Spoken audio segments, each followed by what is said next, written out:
Fala pessoal, tudo bem? Bem-vindos mais uma vez ao Medicanal. Hoje a gente começa a nossa série de vídeos sobre a fisiologia renal. Por que uma série de vídeos? Na verdade eu vou dividir esse assunto em 3 vídeos. Isso porque se trata de um assunto muito importante e bastante longo, com alguns detalhes. E eu não quis nem que esse vídeo ficasse muito longo e nem que acabasse deixando alguns detalhes de lado. Então eu preferi dividir esse vídeo para poder falar do assunto com mais calma e vocês também terem aí um descanso entre um vídeo e outro. Eu acho que vai ficar bem bacana assim. E a gente começa a conversar sobre os rins depois da vinheta.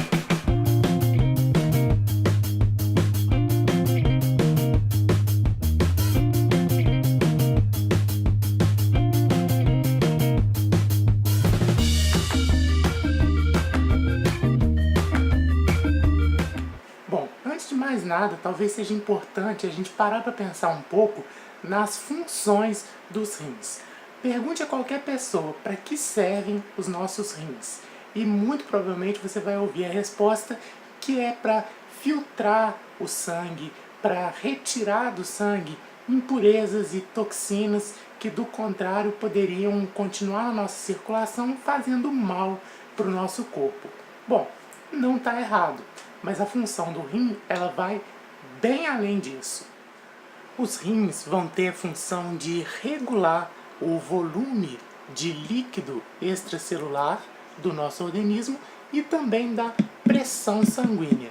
Isso porque quando o volume de líquido aumenta, a gente vai ter também um aumento da pressão sanguínea arterial. E aí os rins então tratam de eliminar esse excesso de líquido de forma a normalizar o volume do líquido extracelular e normalizar também a nossa pressão sanguínea. Os rins também trabalham na regulação da osmolaridade, da concentração de eletrólitos, de solutos nos nossos componentes líquidos. Da mesma forma, então, o rim vai trabalhar eliminando ou mantendo solutos de forma a manter a nossa osmolaridade num valor constante, num valor adequado para a nossa homeostase. Da mesma maneira, os rins atuam na manutenção do equilíbrio iônico, ou seja, em manter concentrações adequadas de determinados íons, que vão ser muito importantes nas nossas funções metabólicas. Os rins também vão atuar na regulação do pH, da acidez do plasma. E ele vai fazer isso através do equilíbrio entre íons hidrogênio, H+, e íons bicarbonato, o HCO3-. Então, quando o pH estiver muito baixo, ou seja, tiver um pH ácido, os rins tratam de remover H+ e conservar bicarbonato. Por outro lado, se o líquido extracelular estiver muito alcalino, aí os rins vão remover o bicarbonato e conservar o H+. A função mais conhecida dos rins, que é a excreção de resíduos, que nada mais é do que remover subprodutos metabólicos, remover toxinas, remover fármacos, enfim, todos os subprodutos finais do metabolismo que vão ser então excretados, eliminados através dos rins. Por fim, apesar dos rins não serem glândulas endócrinas, eles vão atuar na produção de hormônios, como por exemplo a eritropoetina, um importante hormônio na regulação da produção das nossas hemácias, a renina, que é uma enzima importantíssima, envolvida no balanço de sódio, envolvido na homeostase da pressão arterial. Então os rins têm também essa importante função de produzir hormônios. Então você pode perceber que o rim tem uma gama bem ampla de funções e por isso mesmo ele é um dos órgãos-chave do nosso organismo, um órgão importantíssimo na regulação e na manutenção da homeostase. Apesar do objetivo desse vídeo ser falar sobre a fisiologia do rim, sobre o funcionamento do rim, é importante a gente fazer uma revisão rápida, sem muitos detalhes, da parte anatômica dos rins e do sistema urinário, porque vai ser muito importante para a gente estudar a função do rim, conhecer um pouco melhor a anatomia, especialmente a anatomia microscópica desse órgão. Então aqui a gente tem uma representação simplificada do nosso sistema urinário, onde a gente pode ver os dois rins, né? E o sangue que chega nos rins através da aorta, que vai dar as duas artérias renais, né? Que trazem o sangue para os rins, e ao mesmo tempo a veia cava inferior, aonde desembocam as veias renais, de onde sai o sangue que circulou no rim. Após todo o processo de filtração, reabsorção e secreção que acontece no rim, a gente vai ter então a urina, que vai deixar o rim através da pelve renal e atingir então os ureteres, né, que são esses dois tubos que saem dos rins e se dirigem à bexiga urinária. A bexiga vai ser uma víscera oca, né, que vai armazenar a urina até o momento em que ela puder então ser eliminada através da uretra, que vai ser o canal, né, excretor final da urina. Fazendo um corte transversal do rim, a gente vê então que o rim ele é todo dividido em duas camadas. Uma camada mais externa, que é o córtex, e essas camadas internas, que são a medula, formada por essas estruturas que são as chamadas pirâmides renais. Essas camadas elas vão ser formadas pelo arranjo de pequenos túbulos microscópicos que são os néfrons. Os néfrons nada mais são do que as unidades funcionais do rim. Todo o processo de filtração, de reabsorção e de secreção vão acontecer dentro dos néfrons, e esses néfrons vão afluir em ductos coletores que por sua vez vão desembocar nos cálices renais, né, cálices menores, cálices maiores, que por fim vão chegar na pelve renal, que representa então a saída para o ureter, né, por onde a urina é eliminada dos rins. Então aqui a gente tem a representação de um néfron, né, que é esse sistema tubular. O néfron começa nessa porção dilatada aqui, que é a cápsula de Bowman. A cápsula de Bowman é onde vão chegar os vasos sanguíneos, né, que vão começar o processo de filtração renal. A cápsula de Bowman, ela continua então como esse túbulo, que é o túbulo contorcido proximal.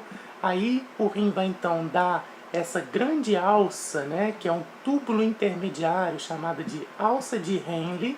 Depois a gente tem o túbulo contorcido distal, que por sua vez vai desembocar num ducto coletor, que vai estar recebendo o produto final não de um, mas de vários néfrons, né? Esse ducto coletor é que vai chegar lá nos cálices e desembocar neles a urina. O sangue entra no néfron aqui pela cápsula de Bowman. Nessa região da cápsula de Bowman, a gente vai ter essa estrutura que é um enovelamento de vasos sanguíneos, que é o chamado glomérulo. Como eu disse no começo, o sangue chega aos rins através da artéria renal. Essa artéria renal, no momento que ela adentra nos rins, ela vai se ramificando, né, dando ramos cada vez menores, até que a gente tem uma arteríola aferente. Essa arteríola ela vai então entrar na cápsula de Bowman e ela vai formar um grande enovelado de vasos, né, que a gente está vendo aqui, que é o glomérulo. O sangue então vai circular por dentro do glomérulo e vai em seguida sair através da arteríola eferente. É quando o sangue estiver passando dentro do glomérulo, né, com suas paredes capilares bem finas, né, que vai ocorrer o processo de filtração, ou seja, de passagem de líquidos dissolutos, né, de dentro dos vasos para a cápsula de Bowman, que é a primeira porção do néfron. Nessa outra figura a gente vê então que o sangue chega pela arteríola aferente circula, né, por essa rede capilar do glomérulo, onde vai acontecer o processo de filtração, e aí o sangue sai então através da arteríola eferente. Então essa figura é uma figura mais complexa, né, mas é uma visão mais realista e uma visão integrada, né, dos túbulos e dos vasos que vão estar envolvidos em cada néfron. Então, como eu disse, aqui a gente tem uma artéria que, em última análise, veio lá da artéria renal, né, ramo da aorta que adentrou no rim, e aí a gente tem uma arteríola aferente, que é a arteríola então que vai penetrar na cápsula de Bowman e formar o glomérulo, né, que é esse emaranhado aqui de capilares, né, onde vai acontecer o processo de filtração. Você nota então que depois de circular no glomérulo, o sangue sai através da arteríola eferente e vai se formar então uma grande rede que vai estar enovelada em volta dos túbulos do néfron, né? Uma grande rede de capilares peritubulares que vão, em última análise, convergir para uma veia que, no final das contas, vai dar a veia renal, que é a veia que sai dos rins, levando o sangue venoso filtrado para fora dos rins. Outra coisa que é importante da gente ver nessa figura é o real caminho, né, que o néfron faz, e isso vai ser muito importante mais à frente. Então a gente vê aqui a cápsula de Bowman, né, depois a gente tem o túbulo contorcido proximal, né, que vai dar a alça de Henle, e vocês notam que o túbulo contorcido distal ele vai estar do lado do túbulo proximal, né, bem próximo aqui à cápsula de Bowman, ao glomérulo, e isso vai ser muito importante no processo de regulação da filtração glomerular. No final, o túbulo distal então desemboca num ducto coletor, como eu disse, junto com vários outros néfrons, de forma a recolher, né, a urina sendo produzida em vários néfrons. Como eu disse, o néfron ele é a unidade funcional dos rins. E cada um dos nossos rins vai ter mais de 1 milhão de pequenos microscópicos néfrons que vão estar desembocando em ductos coletores, e esses ductos coletores vão levar essa urina recolhida para a pelve renal e para o ureter, né, de forma a atingir a bexiga urinária, aquela urina recém-formada. Para vocês terem uma ideia, passam pelos néfrons diariamente cerca de 180 litros de plasma. Ora, é impossível a gente eliminar essa quantidade, né, de líquido todos os dias. A gente ficaria desidratado em poucas horas. Porém, a gente sabe que o volume, né, de urina que nós eliminamos por dia é de cerca de 1,5 litro apenas. Então, mais de 99% do plasma, né, que chega nos néfrons acaba sendo reabsorvido e voltando para a circulação, e apenas 1,5 litro é eliminado na urina. Então a gente diz que o processo de filtração é um processo que acontece exclusivamente numa estrutura do rim, que é o chamado corpúsculo renal. O corpúsculo renal nada mais é do que a união entre o glomérulo e a cápsula de Bowman. Nessa região a gente vai ter, né, uma adaptação das paredes, tanto dos capilares glomerulares quanto da parede da cápsula de Bowman, que vai revestir o glomérulo, né? Essas paredes são modificadas de forma a permitir uma passagem muito mais livre, né, do plasma ali naquela região. Esse é o processo de filtração. Porém, o rim ainda vai participar de outros dois processos. Como eu disse, nem todo o filtrado, né, que chega no néfron pode ser eliminado, porque 180 litros de plasma passam pelo néfron todos os dias. A gente sabe que grande parte disso é reabsorvido. E esse processo de reabsorção vai acontecer dentro do néfron, né, depois que esse filtrado sai da cápsula de Bowman, né, vai acontecer ali nos túbulos contorcidos e na alça de Henle. Além disso, a gente ainda tem um terceiro processo, que é o processo de secreção. A secreção é um processo que vai remover algumas moléculas específicas do sangue, né, e jogar essas moléculas no filtrado para serem eliminadas.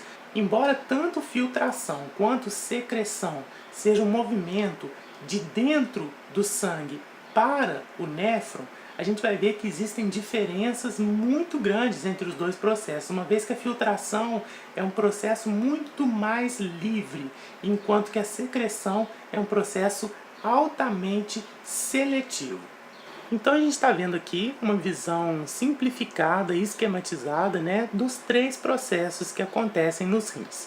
A gente tem o sangue chegando pela arteríola aferente, passando pelo glomérulo, e aí na união do glomérulo com a cápsula de Bowman, que é essa estrutura que a gente chama de corpúsculo renal, vai acontecer o primeiro processo, que é a filtração. A gente está vendo aqui então, né, a filtração, que significa saída de material do sangue para o lúmen.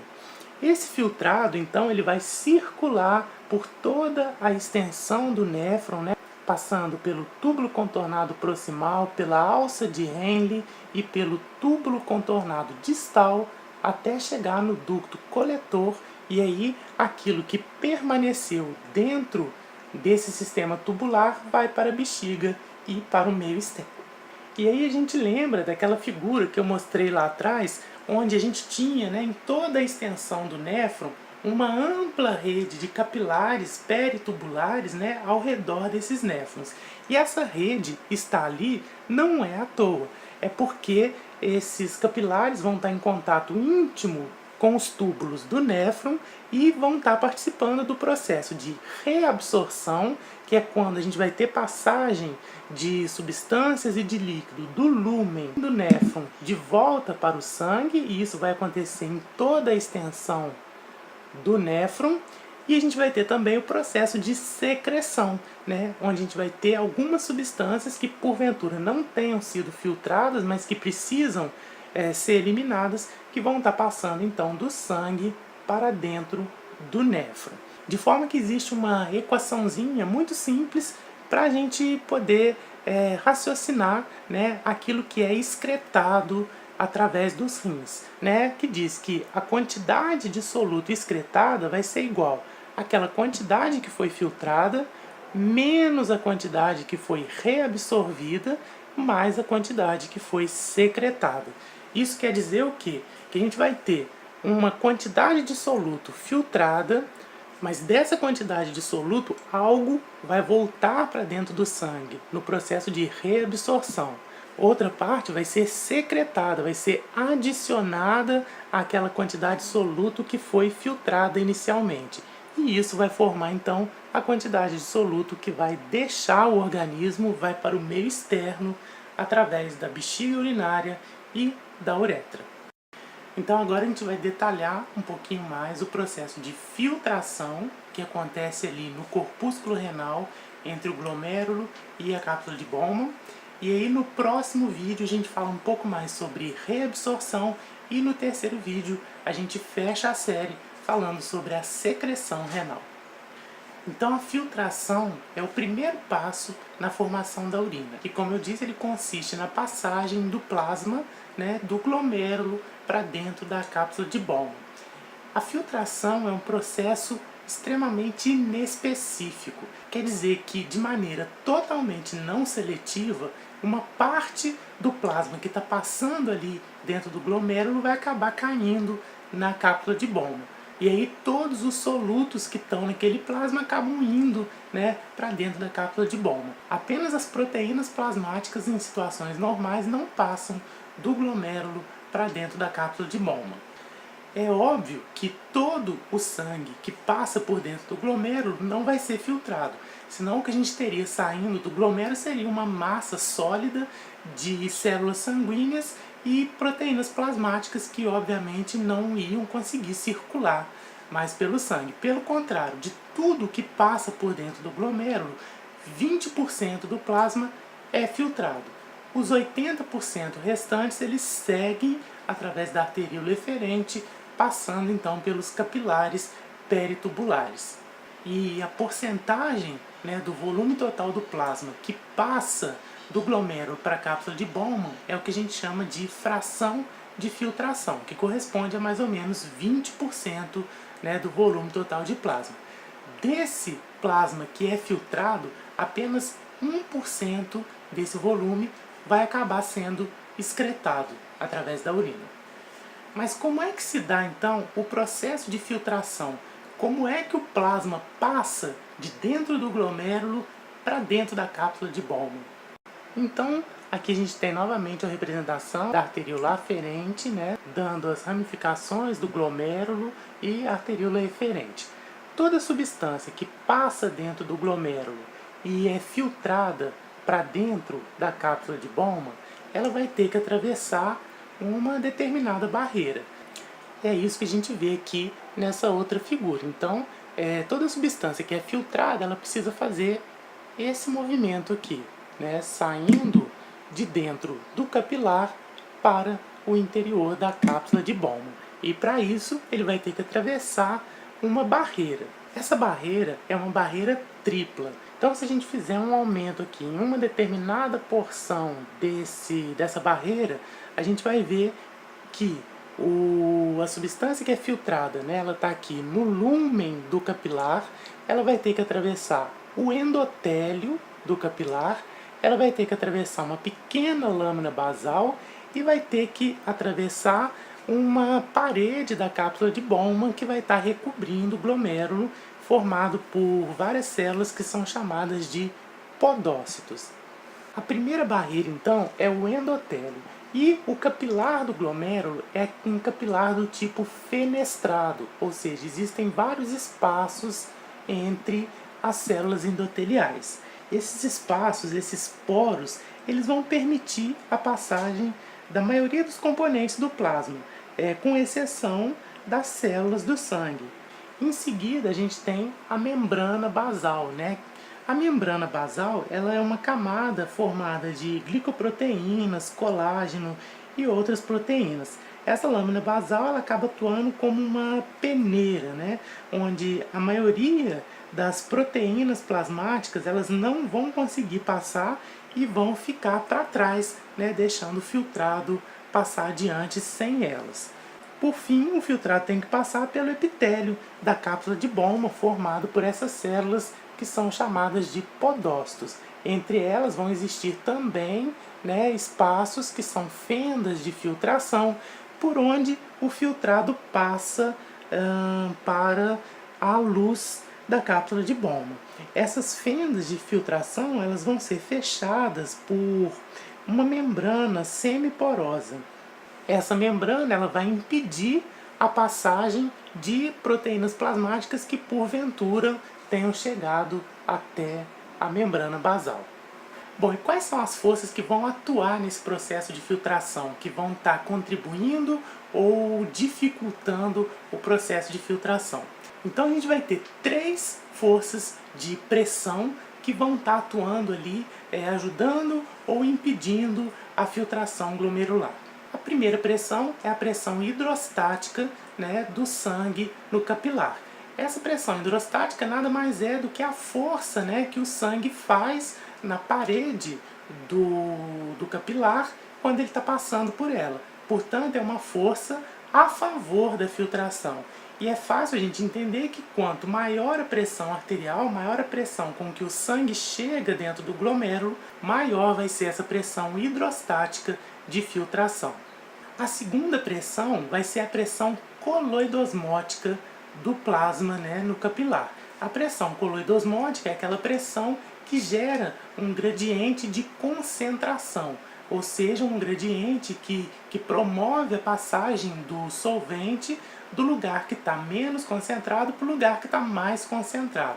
Nesse caso, a pressão coloidosmótica é uma pressão que favorece a volta do líquido de dentro da cápsula para dentro do capilar, por causa das proteínas plasmáticas que estão no capilar, não passam, né, para dentro da cápsula de Bowman, e a gente acaba tendo então uma pressão coloidosmótica muito maior dentro do capilar do que na cápsula de Bowman. Por fim, a gente tem que lembrar que a cápsula de Bowman ela é um espaço fechado, então à medida que o líquido vai saindo do capilar para dentro da cápsula, a gente vai ter uma pressão desse líquido sobre as paredes da cápsula, como que se opondo à chegada de mais líquido ali na cápsula de Bowman. Essa então seria uma pressão contra a filtração.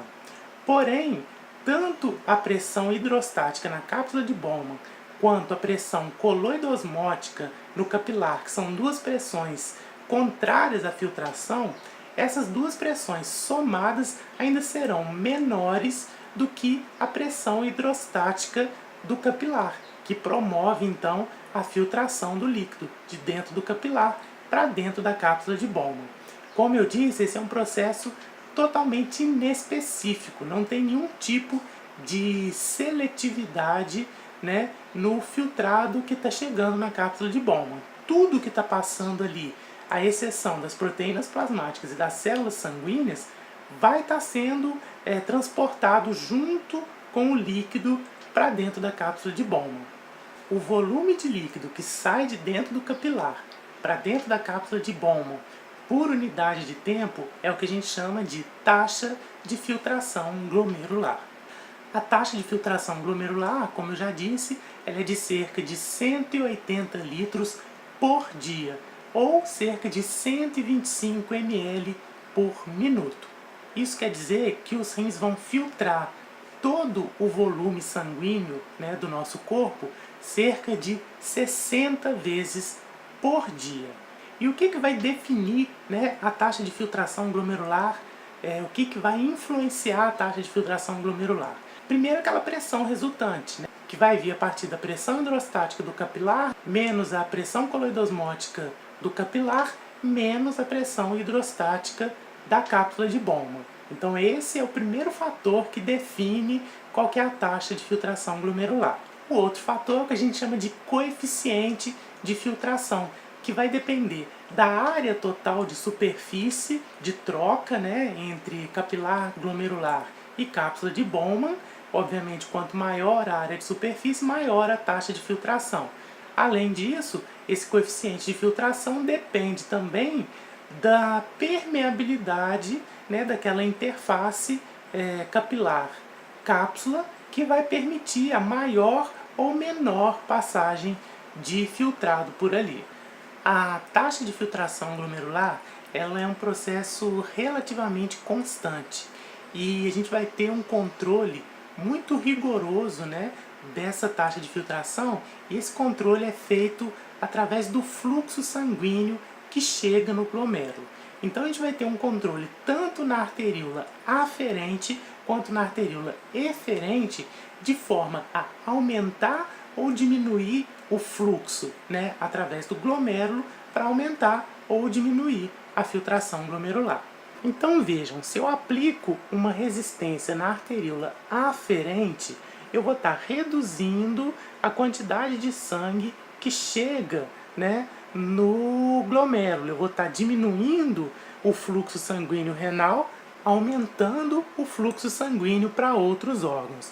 Como eu vou estar diminuindo o fluxo sanguíneo renal, eu vou ter menos sangue chegando, né, no glomérulo, menor pressão sanguínea capilar, menor pressão hidrostática e menor taxa de filtração glomerular.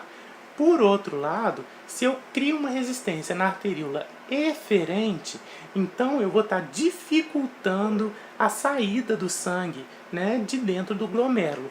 Então é como se o glomérulo ficasse encharcado de sangue, né, com uma maior pressão de sangue, porque o sangue está tentando sair ali pela arteríola eferente, mas tem uma resistência, tem uma barreira impedindo que ele flua livremente. Isso então vai causar um aumento na pressão hidrostática aqui no glomérulo. Aumento da pressão hidrostática gera um aumento na taxa de filtração glomerular.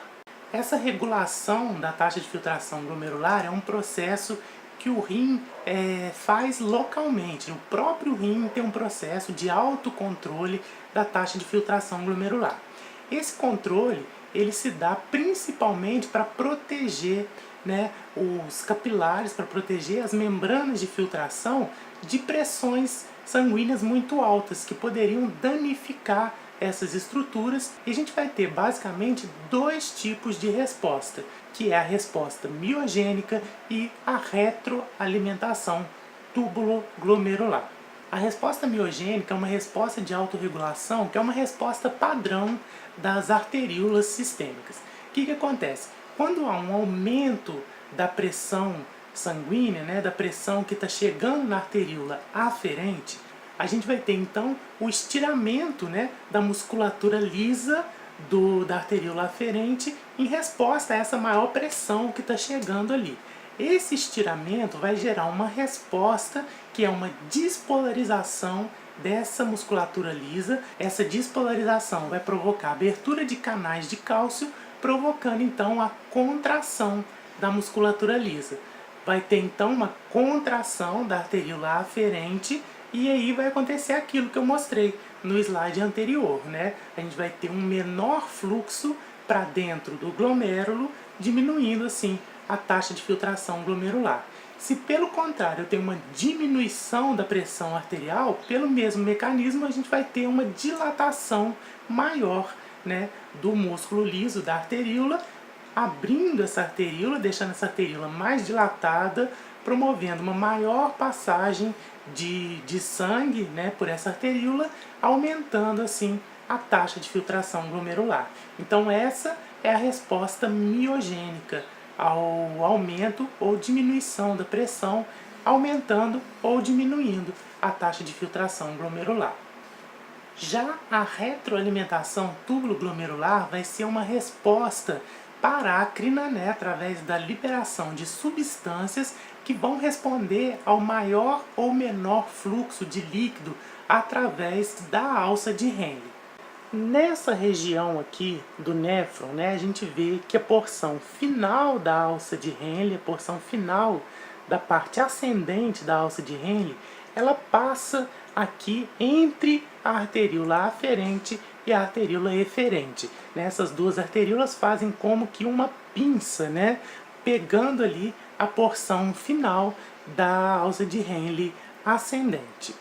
Essa região é chamada de região justa glomerular, ou sistema justa glomerular, ou ainda aparelho justa glomerular. Agora, se eu fizer um corte aqui nessa região, a gente vai ter essa outra figura aqui, onde a gente tem então aqui o corpúsculo renal, né, com o glomérulo, cápsula de Bowman, arteríola aferente chegando, arteríola eferente saindo, e aqui um corte do túbulo, né, dessa região aqui da alça de Henle, mostrando a luz do tubo e a parede desse tubo. Nessa região a gente tem uma porção de células modificadas do túbulo que são chamadas de mácula densa. As células da mácula densa, elas vão ter uma grande sensibilidade à concentração de sais que passam no túbulo nessa região. Essas células vão detectar a concentração de NaCl. Quando aumenta a quantidade de NaCl que está passando aqui pela mácula densa, quando tem muito sal passando ali nesse túbulo, a gente vai ter então que essas células da mácula densa vão enviar um sinal parácrino para a arteríola aferente que está vizinha a ela, causando uma vasoconstrição nessa arteríola aferente, diminuindo a filtração. Por outro lado, uma diminuição na concentração de NaCl, né, aqui no túbulo, vai provocar uma redução da resistência na arteríola aferente, o que vai aumentar a pressão hidrostática, né, aumentando assim a filtração glomerular e retornando essa filtração glomerular aos valores normais. Existe ainda um outro mecanismo, né, que a redução do NaCl aqui no túbulo vai estimular a mácula densa, e a mácula densa vai promover um aumento na produção de renina pelas células justaglomerulares, que são essas células aqui, células modificadas na parede, tanto da arteríola aferente quanto da arteríola eferente. A liberação de renina, em última instância, vai provocar um aumento na concentração de angiotensina 2, que provoca uma contração da arteríola eferente. Isso vai aumentar a pressão hidrostática glomerular, aumentando assim a filtração glomerular. Agora então, resumindo esse mecanismo, a gente tem uma diminuição da pressão arterial, que consequentemente gera uma redução da pressão hidrostática glomerular, causando uma diminuição da filtração glomerular. Diminuiu a filtração glomerular, vou ter uma menor concentração de NaCl no túbulo. A mácula densa, então, vai detectar essa diminuição de NaCl e vai agir sob dois mecanismos. Diminui a resistência arteriolar aferente. Diminuiu essa resistência, eu vou ter um aumento da pressão hidrostática glomerular, né, compensando essa diminuição inicial. Por outro lado, eu também vou ter aumento da produção de renina em resposta a essa menor concentração de NaCl, aumentando a angiotensina 2, aumentando a resistência arteriolar eferente. Com isso, mais uma vez, eu aumento a pressão hidrostática glomerular e aumento a taxa de filtração glomerular. Com isso, nós terminamos a primeira parte do nosso estudo da fisiologia renal, a parte da filtração. Então, aonde nós estamos até agora? A gente teve o sangue chegando ao glomérulo através da arteríola aferente, e aí no corpúsculo renal, que é a união do glomérulo com a cápsula de Bowman, a gente teve o processo de filtração, um processo altamente inespecífico, onde apenas proteínas plasmáticas e células do sangue não passam, né, para a cápsula de Bowman. 20% de todo o plasma que passa pelo glomérulo vai para a cápsula de Bowman. Os 80% restantes saem pela arteríola eferente e vão então para os capilares peritubulares. Como produto da filtração, a gente tem então esse filtrado, que é uma solução de concentração semelhante, né, em termos de íons e eletrólitos, à concentração do plasma, né, já que houve uma passagem ali inespecífica, né, sem que houvesse nenhum tipo de seleção daquilo que está passando para a cápsula de Bowman. Esse filtrado segue agora para o restante do néfron, passando pelos túbulos contornados e pela alça de Henle, onde vão acontecer a reabsorção e a secreção, processos que, terminados, vão dar origem à urina, que vai ser eliminada então pelos ureteres, pela bexiga e pela uretra. No próximo vídeo a gente fala um pouco mais sobre o processo de reabsorção, um processo importantíssimo na fisiologia renal, porque nem tudo que passou, né, do capilar para o filtrado na cápsula de Bowman pode ser eliminado. Pelo contrário, muita coisa tem que ser reabsorvida, tem que voltar para a circulação, tem que ser reaproveitada pelo organismo. E é sobre isso que a gente vai falar no próximo vídeo. Espero que vocês tenham gostado, que tenham conseguido entender e que tenha sido proveitosa essa videoaula. Não deixe de dar um joinha aqui embaixo se você gostou do vídeo, para ajudar a divulgar o canal, e se inscrever aqui se você ainda não é inscrito. A gente se vê no próximo vídeo, um grande abraço e até lá!